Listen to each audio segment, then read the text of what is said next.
Nous allons étudier le daf Lamed He dans Masechet Kiddushin. Reprenons 9 lignes à la fin du daf Lamed Dalet Amud Bet.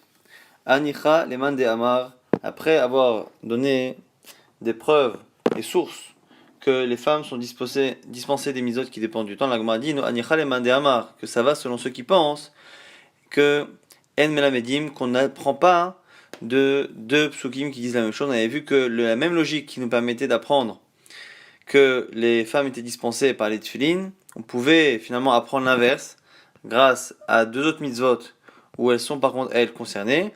On a dit que là-bas, comme ce sont deux versets qui disent la même chose, on ne peut pas apprendre une règle à partir d'eux.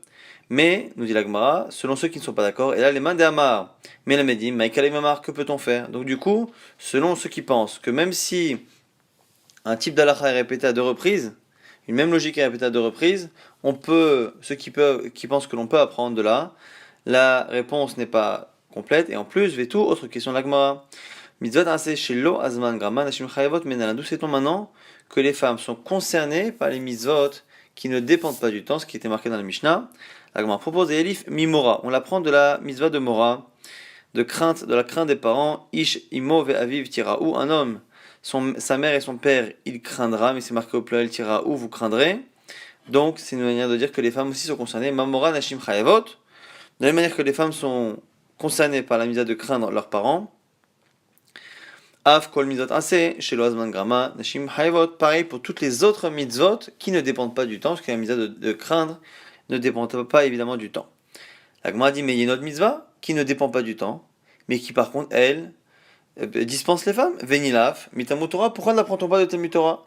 Si on prend une autre mitzvah qui, elle aussi, ne dépend pas du temps, et que on regarde, est-ce qu'elle dispense les femmes ou pas? On voit qu'elle les dispense, donc pourquoi dire que les femmes, pour les mitzvot qui ne dépendent pas du temps, pourquoi dire qu'elles sont concernées comme pour la crainte des parents, et ne pas dire qu'elles sont justement dispensées comme pour l'étude de la Torah? Et ma réponse, Mishum De'avale, Talmud Torah au Pia Vervia, parce que la mitzvah d'étude de la Torah, qui justement dispense les femmes, est accompagnée d'une autre mitzvah, qui elle aussi dispense les femmes, et sont deux mitzvot qui ne dépendent pas du temps, qui dispensent les femmes, et donc ce sont Shnek Tovim, deux logiques qui reviennent à deux reprises dans la Torah, qui nous apprennent finalement qu'on ne peut pas en faire une règle. Elle nous l'avait dit, la même logique qui dit que toute parole qui est répétée à deux reprises, on n'apprend pas. Rabbi Yochanan ben Beroka dama al shnehem uhomer. Ah, la Gemara dit, mais ça va selon tout le monde, sauf selon Rabbi Yochanan ben Beroka qui pense que la mitzvah de faire des enfants perorvia concerne également les femmes. Varech otam elokim, vayom alahem elokim pero urvu. Hachem les a bénis, Adam et Chava, et leur a dit, pero urvu, croissez et multipliez, puisque tout est dit au pluriel. Ça a l'air d'être finalement que la mitzvah concernait à la fois Adam et à la fois Chava, donc à la fois l'homme et la femme. Maïkal et Mema, que peut-on dire finalement? On devrait faire la même logique avec Talmud Torah, puisque la mitzvah de faire des enfants ne dispense pas les femmes. Parce qu'il y a une autre mitzvah encore qui dispense les femmes, et puisque ça fait maintenant, même sur le Rabbi Yochanan ben Beroka, ça fait deux fois la même logique qui est répétée, à la fois dans l'étude de la Torah dans Pinaven, dans le rachat du premier-né, c'est son Shnik Tuvim Abayuk Echad, Vechol Shnik Tuvim Abayuk Echad, El Melabedim, encore une fois, on n'apprend pas d'une logique halachique qui est répétée à deux reprises. Ou le Rabbi Yochanan ben Beroka Nami, Nevu Piorvia, Umora, Shnik Tuvim Abayuk Echad, El Melabedim. Maintenant, sur le Rabbi Yochanan ben Beroka, on a un autre problème, c'est que même si on n'a pas à apprendre, quoique si on a déjà donc on n'a pas à apprendre effectivement de Talmud Torah et de ce genre de choses que la femme serait dispensée, puisqu'il y a aussi Pidyon Ben selon lui. Mais par contre, maintenant que lui pense que la mitzvah de faire des enfants concerne les femmes, on a finalement la mitzvah qui concerne les femmes comme la crainte des parents. Et maintenant, auquel on rajoute sur le Rabbi Yochanan ben Beroka le fait de faire des enfants, ça fait deux mitzvot où la femme est inclue par la Torah, et donc deux logiques qui sont répétées par la Torah, et donc selon lui, on pourrait pas prendre de là-bas. On m'a dit non, c'est pas deux fois la même logique qui est répétée de manière inutile. Pourquoi? On en avait besoin. Car si je n'avais écrit que la mitzvah de crainte qui concernait les femmes, et pas la mitzvah des enfants, j'aurais dit que non. J'aurais pas pu apprendre que la femme est concernée par la mitzvah de faire des enfants. Pourquoi est-ce que la Torah dit qu'il faut croire grandir, multiplier, et pour justement dominer les Ripshah, pour dominer la terre, et qui a l'habitude de dominer, de faire la guerre. Il Bosch, c'est l'homme qui a l'habitude de dominer, de conquérir. In Shaden Darkalir Boshlo, mais la femme, non. Et donc du coup, c'est pour ça que c'était nécessaire de dire aussi que Pierre Ouvia, ça concerne les femmes. Et si la Torah avait dit Pierre Ouvia, que le fait que les femmes soient concernées par le fait de faire des enfants, Velokata Mora, qu'on n'ait pas parlé de la crainte des parents, Avamina, j'aurais dit Ish de Sipek Beadola Asot In. Ishaden Sipek Beadola Asot Lo, j'aurais dit que puisque l'homme qui a la possibilité toute sa vie de craindre ses parents, puisque même lorsqu'il est marié, il a la liberté de le faire, j'aurais dit qu'il est concerné, mais la femme, non. Et puisque la femme n'a pas la possibilité de le faire à une période de sa vie lorsqu'elle est mariée, l'autre qui travaille avec Klal, j'aurais pu penser qu'elle n'avait pas du tout la mise à même avant de se marier. Klal, Kamash Malan, c'est pour ça qu'on a besoin des deux. Donc du coup, même sur la Rabbi Ben Beroka qu'il y a deux mitzvot, où la Torah précise que la femme est concernée, qui sont la mitzvah de craindre ses parents et la mitzvah de faire des enfants, ces deux précisions-là que la femme est concernée sont nécessaires. Et comme elles sont nécessaires, on ne dit pas ce principe-là que Shnik Nuya même Kechad. Mais la Gemara repose maintenant la même question qu'on a posée sur tout à l'heure. Tout à l'heure, on avait donné la source du fait que les femmes soient dispensées des misotes qui dépendent du temps. Maintenant, on a apporté une source qui nous montre que les femmes sont concernées par les misotes qui ne dépendent pas du temps. Mais à chaque fois, la Gemara pose la même question. Tout ça, ça va, selon ceux qui pensent qu'on ne peut pas apprendre une règle lorsque une logique halachique est répétée deux fois. Et là, les mandé amar, melamedim, selon ceux qui pensent qu'on peut apprendre, pourquoi n'a-t-on pas appris des exceptions? Puisqu'il y a des halachot qui fonctionnent comme ci et d'autres halachot qui fonctionnent comme l'inverse. Amar Rava, Papunae, Yadaela, Leta'ama, de Hamilta. Rava disait que les gens de la ville de Papuna connaissent la raison. Umanu, c'est qui? Rava Chaba Yaakov. Amar Kra, et voici la raison finalement pour tout cela. Vaya lecha, leot aladecha, ul zikaron ben ainecha. On parle au sujet des tefilin qui seront un signe. Aladecha, donc les divrei Torah, seront un signe sur ton bras et un souvenir entre tes yeux. Donc c'est une allusion aux parashiot qui sont écrites dans les tefilin. Et après c'est marqué, les ma'an tiye Torah Hashem beficha, afin que la Torah divine soit dans ta bouche. Ukshak la Torah kula, les tefilin. Le fait qu'on ait associé les deux mitzvot nous montre que finalement, les tefilin et la Torah vont ensemble. Ma tefilin mizat ase, shazman gam mashim ptorot, de la manière que les tefilin sont une mitzvah qui dépend du temps et qui dispense les femmes. Af kol mitzvot ase shazman grama nashim ptorot, pareil pour toute la Torah. Ou midi mitzvot ase shazman grama nashim ptorot. Et puisque les femmes sont dispensées des mitzvot qui dépendent du temps, Mikla de l'en apprend que des mitzvot assez, chez Loazman Grama, Nashim Chayavot, que les mitzvot qui ne dépendent pas du temps concernent les femmes. Donc ici, finalement, on aurait un limoud pour les deux.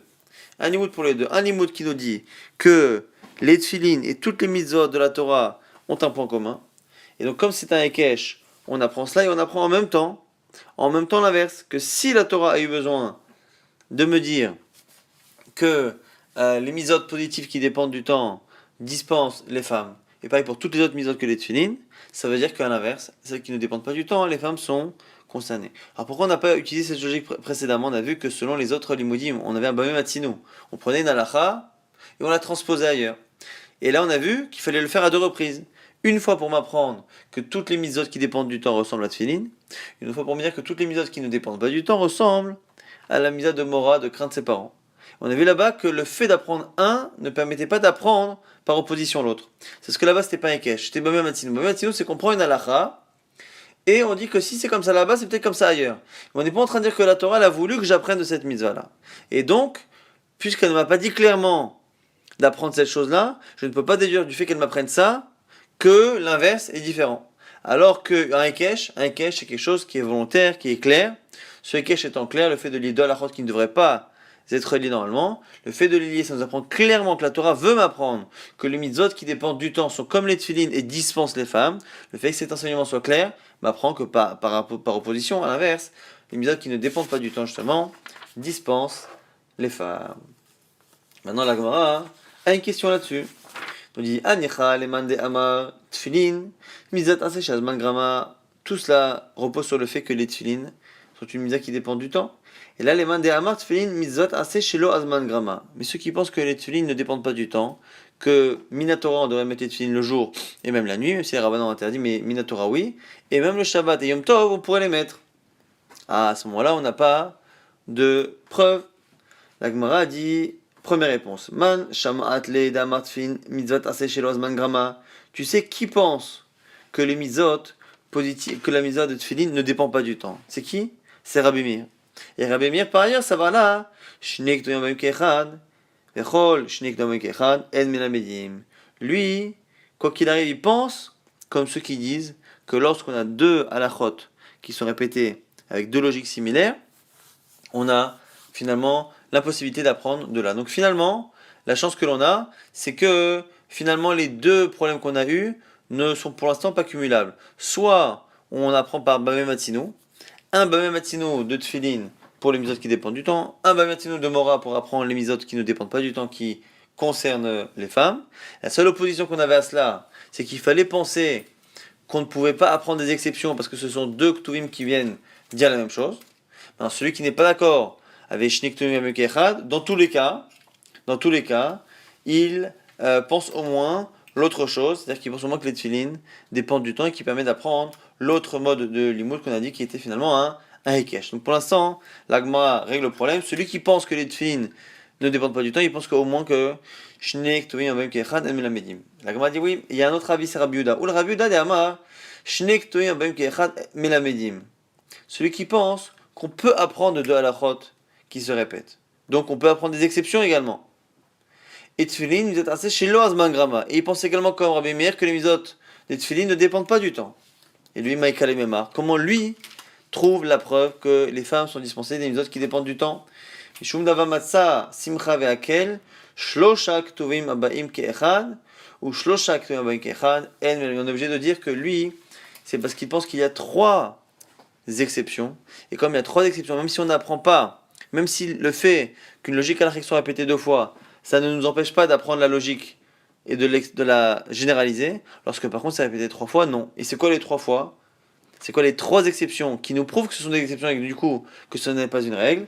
C'est matzah, simha, vehakel. Matzah on avait vu, hakel le fait de se réunir tous les 7 ans, et simha.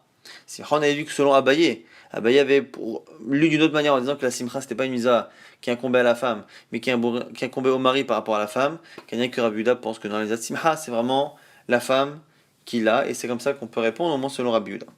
Maintenant, vechol mizot lota'ase. La suite de la Mishnah qui disait que la mizot négative concernait quoi qu'il arrive les femmes. Menan emile d'où sait-on? Amar Rabbi Yehuda amarav, chen tana debe Rabbi Ishmael. Donc c'est Rav qui le dit, et pareil au Beth Midrash de Rabbi Ishmael, Amar Kra, à cause d'un verset, qui disait Ish o Isha, qui asum mikol hatot à Adam. Un verset de Bamidbar qui dit qu'un homme ou une femme, lorsqu'ils font n'importe quelle faute de l'homme. Et là-bas, on voit que toutes les fautes ont l'air de concerner l'homme et la femme. On a du coup mis sur le même plan les hommes et les femmes pour toutes les punitions de la Torah. Au passage, on a d'autres enseignements qui mettent les femmes au même niveau que les hommes. Teve Rabbi Eliezer Tana, Amakra, Ve'elle Mishpatim, voici les règles, les Mishpatim, Mashatasim Lifnehem, que tu placeras devant eux. Lifnehem, Ishva Akatov Ishleisha, c'est qui devant eux au pluriel? C'est l'homme et la femme. Les Chol Dinim Sheba Torah, pour dire que tous les halachot qui sont liés à l'argent, Mishpatim, concernent également les femmes.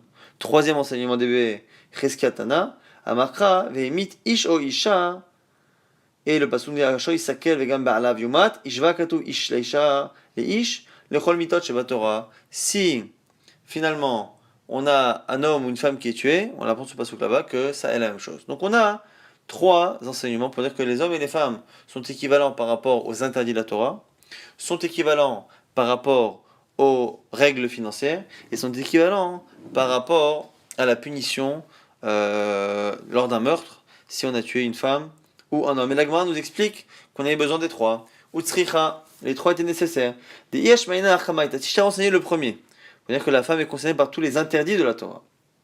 Mishum Kapara, j'aurais dit que voilà, les Ranachim, les punitions de la Torah, pourquoi les Hatot, les Korbanot et les punitions concernent les femmes, c'est pour que la Torah a eu pitié d'elle, elle veut qu'elle ait une expiation. Et du coup, Hazra Hamana Allah, Akadosh Baruch Hu a eu pitié d'elle. Aval Dinim et Ma'ish, mais l'alachot de respecter les prêts, les achats, les ventes, le vol, j'aurais dit peut-être que c'est que l'homme de Barmasa Matan, que c'est lui qui a l'habitude de commercer. In, Ishalo, mais la femme non. Après, non. Pourquoi? Mais si j'ai enseigné les deux premiers, j'aurais dit quoi? Parce que même ça, j'aurais dit quoi? Si j'avais enseigné le cas des Masormatan, donc des halachot qui sont liés au commerce, j'aurais dit que même si, d'un côté, elle n'a pas l'habitude de le faire, mais si on l'empêche d'avoir sa halachot là, plus personne ne lui fera confiance. Si on ne l'oblige pas à rembourser, si on ne l'oblige pas à payer, si on ne l'oblige pas à dédommager, personne ne voudra commercer avec elle, elle ne pourra pas vivre éventuellement si elle en a besoin. Mishum dechiyutahi, c'est sa survie à elle qui en dépend. Aval kofer et malo, mais le fait de payer la valeur d'une personne qui est morte, j'aurais dit peut-être ish, un homme des bar mitzvot, qui est justement lié au mitzvot, in, ishalo, j'aurais dit qu'une femme, non, mais i ashmaina, et si j'avais dit ces cas-là, le cas des mitzvot, j'aurais dit comme ishum de kai boneshama, chazachamana ala. Si j'avais dit que celui qui tue un homme ou une femme, il est coupable, j'aurais dit parce que là-bas il y a une neshama qui a été tuée, ah bah, la nartarte et malomé les autres, le fait de la punir ou le fait de la rendre égale à l'homme par rapport à toutes les obligations financières, j'aurais dit que non, tricha, donc ce sont trois domaines qui ne peuvent pas s'apprendre mutuellement l'un de l'autre, et donc c'est pour ça qu'on a eu besoin trois reprises de dire que la femme est concernée. On dit dans la Mishnah qu'il y avait des exceptions dans les mitzvot négatives. Trois exceptions où la femme n'est pas concernée. Chutz mi baltakif, l'interdit de raser les coins de la tête, ou baltashrit, et de raser les coins de la barbe. Alors, l'Agma va nous dire que autant la mitzvah, l'autre exception qui est le fait de s'impurifier à un mort lorsqu'on est Kohen, bishlama batit malametim, je comprends le fait de s'impurifier, dire si c'est marqué est mort et la Kohanim, bene Aharon, dit aux Kohanim les fils de Aaron. Pourquoi les fils de Aaron? Parce que pour dire que c'est que les Kohanim qui seront des fils, donc des descendants mâles de Aaron et non pas les descendants filles, bene Aaron, velomenot Aaron. Et là, baltakif ou baltashrit menalan. Mais les deux autres mitzvot, il est interdit de raser les coins de la tête et les coins de la barbe, qui me dit que la femme en est dispensée. La Gemara nous dit irtiv lo takifu pe'at rachechem.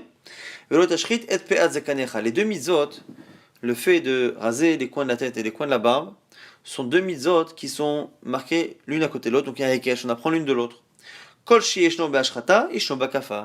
qui est concerné par l'interdit de la barbe est concerné par l'interdit de la tête. Et les femmes, L'agma part du principe à la base que la femme n'est pas concernée par la mitzvah de raser la barbe. Quand elle n'est pas concernée par la mitzvah de raser la barbe et qu'on a juxtaposé cette mitzvah à celle de raser les coins de la tête, les deux donc du coup dispensent les femmes. Ah, mais l'agma dit mais attends, et la barbe, qui me dit que la femme n'est pas concernée? Qui me dit que la femme n'est pas concernée par cet interdit-là? Et bah, était ma première raison possible. Svara, c'est une logique. Pourquoi? Parce qu'elles n'ont pas de barbe. Et que même si elles en ont une, c'est exceptionnel. Et donc, a priori, le bon sens voudrait que cette misa ne concerne que ceux qui ont l'habitude d'en avoir une. Et si tu veux dire notre réponse, kra, inversé d'amar kra, lotakifu peat roshechem, vous ici ne raserez pas les coins de vos têtes, velotashrit, et vous ne raserez pas, et peat, le coin de ta barbe. Et ici, on est passé d'un pluriel, de vos têtes, à ta barbe, au singulier. Mi deshanekra bedibore, puisque la Torah a changé d'expression. À ce moment-là, il dit Imken irtova hamana peat zekanechem, parce que la Torah aurait dû dire au pluriel de vos barbes. Maï zekanecha proie de ta barbe, zekanecha ata, toi l'homme, et le zekanishtecha et pas la barbe de ta femme. Et donc, du coup, c'est la raison pour laquelle on apprend, soit d'une logique, quand il est à peu près logique de dire que cette mitzvah de barbe concerne ceux qui ont l'habitude d'en avoir une, soit parce que c'est marqué zekanecha ta barbe à toi, et pas celle de ta femme. Et donc, c'est la raison pour laquelle les femmes sont dispensées de la mitzvah de raser, l'interdit de raser la barbe, et au passage, comme c'est à côté de la mitzvah d'ashrata d'enlever les cheveux, les coins de la tête, à ce moment-là, elles aussi sont dispensées de cette mitzvah. Et la Gemara s'étonne. La Gemara s'étonne à cause d'une braïta vélo. Quoi, c'est pas comme ça? Une braïta qui dit Zekanisha ve'asaris, une femme ou un saris, un eunuque qui en général n'a pas les hormones nécessaires pour justement avoir une barbe, mais qui en a une, chez Haïlou Sear, qui ont un cheveu qui ont poussé à cet endroit, Are Henkezakan, ça a le statut d'une barbe, les Chol d'Ivrahim sur toutes les paroles, tous les domaines. Maïlav, la Shrata, n'est-ce pas que ça veut dire que si il rase ce poil-là, il transgresse comme un homme normal, alors que c'est une femme, que c'est un saris? La Gemara a dit, Amar Abaye, impossible de dire ça. Il est Ashrata lo Matsitamar. Tu ne peux pas dire que cette Braïta, qui dit que ce poil-là c'est comme une barbe, c'est pas possible que ça parle de la mitzvah d'Ashrata. On verra dans la suite de quoi ça parle, on aura la réponse, mais en tout cas, ça parle d'une autre mitzvah. Sur une autre mitzvah, sur un autre plan, c'est comme une barbe, mais pas par rapport à Ashrata. Pourquoi? Parce que on a une Xerashava, des Yalif Peat Peat. On a la mitzvah, l'interdit de raser les coins pour les Israël, et on a également cette mitzvah qui est écrite pour les Kohanim. Donc c'est marqué pour Israël Peat, et c'est marqué aussi Peat pour les Kohanim, Uf'at Zekanam, Lo Yigalechu, Uviv Zaram, Lo Yisretu Saratet. Et Peat Zekanam, Lo Yigalechu, on a ici le mot Peat. Mi Bene Aaron, des fils de Aaron. Et comme là-bas, la paracha qui parle des fils de Aaron, c'est marqué, moi la Kohanim, Bene Aaron, par le Kohanim, les fils de Aaron, comme les mitzvot des Kohanim ne concernent que les fils et non pas les filles, et que parmi elles, il y a une mitzvah un interdit de raser les coins de la barbe, et que le mot qui est marqué pour les coins de la barbe des Kohanim est transposé, est écrit aussi chez tout Israël, on apprend de la même manière que cette mitzvah-là ne concerne pas les femmes, parce qu'elle fait partie du package Bene Aaron, fils de Aaron, pareil pour la mitzvah aussi où il y a marqué Peat Nashim Torot, Afkan pareil chez nous, Nashim Torot. La Gemara dit, Ve'is Varala d'Ikri Katav, Bene Aaron a coulé à inactive. Donc tu es en train de dire que Bene Aaron ça fait un package, comme sur les mitzvot des Kohanim marqué Bene Aaron au début. Donc tu penses que Bene Aaron ça ne vient pas exclure les femmes que pour la Touma, que pour l'impureté, ça vient exclure les femmes de toutes les mitzvot des Kohanim. Entre autres, Ufat Zekanam lo Yigalechu, l'interdit de raser la barbe. Si c'est ça, Nishtok Ramine, Vetite Bekal Vachomer, on n'est pas besoin de Takzera Shavala de Peat Peat. J'aurais fait un Kalvachomer. Vanamina, j'aurais dit, Uma Kohanim Shiribaba Yanakato Mizot Yeterot. Si déjà les Kohanim qui ont plus de Mizot que les Israël. Malgré tout, Bene Aaron, ces Mizot ne concernent que les hommes et pas les femmes. Velo Benot Aaron, pas les filles de Aaron. Israël Lokol Sheken, Israël a fortiori. Et donc du coup, la Gemara ne comprend pas la logique. La logique finalement d'Abaï, c'est quoi? C'est que on a au sujet de la mitzvah, l'interdit de s'impurifier pour un Kohen, c'est marqué Ben Aaron, les fils de Aaron. Lui veut dire que finalement, ce Ben Aaron ne concerne pas que cette mitzvah, mais toutes les mitzvahs des Kohanim là-bas. Entre autres, l'interdit de raser la barbe. Ou là-bas, on aurait dit que là aussi, on dira Ben Aaron, les fils de Aaron et pas les femmes. Et comme le mot Péat est marqué dans les coins de la barbe du Kohen, il s'est marqué aussi le même mot pour les coins du Israël, du juif normal, à ce moment-là, on transpose cette restriction des Kohanim, homme et pas femme. Ce homme et pas femme, on le transpose aussi dans la mitzvah de Zekanecha et qu'on transposera après à la mitzvah également de raser les coins de la tête. Magma dit un problème. Si déjà on sait avec Bene Aaron que les femmes sont dispensées, on n'a même pas besoin de faire un Ekesh, une Xerashava, je veux dire. Finalement, on fait un Kalvachomer. Si déjà les femmes sont dispensées de cette mitzvah-là, donc les Kohanim en général ont plus de mitzvah que les hommes, que les Israël. Et là-bas, pour la mitzvah de raser les coins, l'interdit de raser les coins, les femmes sont dispensées, a fortiori que quand cette mitzvah est pour un Israël, les femmes aussi sont dispensées. La Gemara dit non, c'est pas évident. Pourquoi? Il a Xerashava, Ava Amina, Hifsika Inyan. Sans la Xerashava, j'aurais dit qu'il y a un Inyan qui est mafsik, parce qu'à un moment donné, dans la paracha des Kohanim, il y a une mitzvah qui concerne les femmes. C'est la mitzvah positive que le Kohen a d'aller s'impurifier, d'aller faire kavod aux gens de sa famille, à son père, à sa mère. C'est marqué là, Itama, ou sinon à la sœur qui n'est pas encore mariée, là, Itama, il a la mitzvah de s'impurifier. Or, cette mitzvah, oui, de s'impurifier pour ses proches, elle concerne les femmes. Et donc, du coup, ce Béné Aaron, c'est pas évident qu'il concerne tout. Alors, si c'est ça, Ashtanami, même jusqu'au bout, tu peux le dire. Neima, ici, Kainyan, que du coup, il y a un qui est massik. Ah, alors pourquoi on a fait une Xerashava Peat Peat, mais Mishum Xerashava, mais bah, elle est l'Irdetania, la Xerashava, je peux la trouver pour autre chose, pas forcément pour le fait d'exclure les femmes. Lo Igalechu, l'interdit de raser, Yachol Gilechu Bemisparaim, Yechayav. J'aurais pu penser que même si on coupe avec des ciseaux, parce que c'est marqué couper là-bas, j'aurais pu penser Tamoulomar Lo Tashrit. Tashrit, ça connote quelque chose qui est détruit depuis la racine, et on verra dans la suite que c'est le rasoir. Mais en tout cas, ce qu'on est en train de dire ici, c'est que finalement, on n'a pas une preuve qui est totale. Puisque finalement, c'est vrai qu'on a une Xerashava de Peat Peat, qui nous apprend que ce qui se passe dans l'interdit des coins du Kohen, c'est pareil pour les coins du Israël, mais c'est peut-être pas le fait que les femmes soient dispensées, puisque même ce principe-là, que les femmes soient dispensées, c'est pas évident qu'on lui applique le mot Béné Aaron, la restriction de Béné Aaron, c'est pas évident, puisqu'entre-temps, il y a une mitzvah qui a été dite entre le mot Béné Aaron et le pasouk sur Pe'at Zekanam Galechu, il y a une mitzvah qui concerne les femmes. Donc il se peut que Béné Aaron n'exclue que les mitzvot qui sont avant l'Aïtama, et donc qui n'exclut pas les femmes pour la mitzvah de raser les coins. Et si on a fait une Xeracha Pe'at, c'est pour apprendre une autre halakha qu'on apprend des Kohanim. C'est que on a besoin finalement des deux mots Gilecho et Lotashrit. Le verbe qui est marqué dans les Kohanim et le verbe qui est marqué dans l'Israël, chacun m'apprend un détail. Et on continue dans le même sujet. Yachol, Liketo, Bamlaket, Obereitani, on aurait pu penser que si on épile le poil ou qu'on enlève avec un Keli qui est Reitani, qui permet à lisser, j'aurais pu penser que il est Chayav, Tamulomar, Lo Igalechu. L'interdit est de couper. Haketsad, Giloar, Sheshbo Ashrata. Il faut quelque chose qui coupe et qui enlève à la racine. Aveomer Zetar, c'est le rasoir. Puisque finalement, d'un côté on me dit que l'interdit est de déraciner, mais d'un côté on me dit que l'interdit est de couper, et qu'en général, déraciner et couper ne sont pas compatibles. Il faut faire quelque chose. Le seul qui est interdit, c'est celui qui ressemble un peu aux deux, c'est-à-dire c'est le rasoir, qui finalement coupe de tellement près qu'il coupe à la racine, et c'est en cela qu'il est à la fois shrata, à la fois gilouar. Et donc du coup c'est peut-être ça qu'on apprend de peat, et donc du coup on n'a toujours pas la preuve que les femmes sont dispensées de la barbe chez un Israël, parce qu'on ne peut pas le transposer des Kohanim, et si on ne sait pas que les femmes sont disposées, on ne sait toujours pas pour les coins de la tête. Et chez Biskanecha. La Gemara répond que le mot peat est marqué à 2 reprises.